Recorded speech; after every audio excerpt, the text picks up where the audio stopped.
गाँव में केते दिन रही आसला पर जिते बेले मुझे फर्स्ट किचन के गली किचन रो गैस स्टोव देखिक तो मोर हालत खराब हो गला कहले कि मोर हस्बैंड जहाँ अवस्था करते तार एबे मते ही ताके सफा करवाले पड़बा तार ऊपर फिर घर रो हालत एंता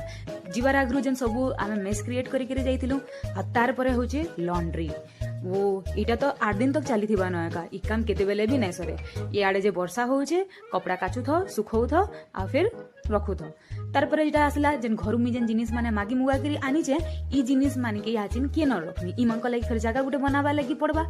तो फिर भी इटा के मैं फ्रिज रे जेन जेन जगह टिके रचे पाइली सब के भर्ती चलली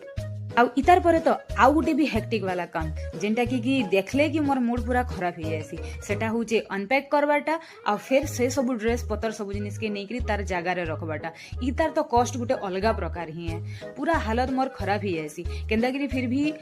सजी सजी की रखी देसी बोली टिके कर रखा है फिर भी मते कपड़ा लता चोतीबा लगी एते ही माने बोर लागसी ई काम कला बेल के मोर हालत खराब ही आसी इते लगी मते 6-7 दिन भी लगी आसी थरे थरे मुई आराम से बसी करी करतेसी आ इटा इथर जा हो फर्स्ट टाइम इटा मुई 2-3 दिन भितरे मोर काम सब सार दीचे काहे कि ऑलरेडी मुई आगरो सब जिनिस सेटिंग करी करी जाईथिली गाँ जबार जेते उसर तो नहीं थे आला पर जेते काम पड़सी से सब के भाभी भाभी करी मोर हालत ही खराब ही जासी।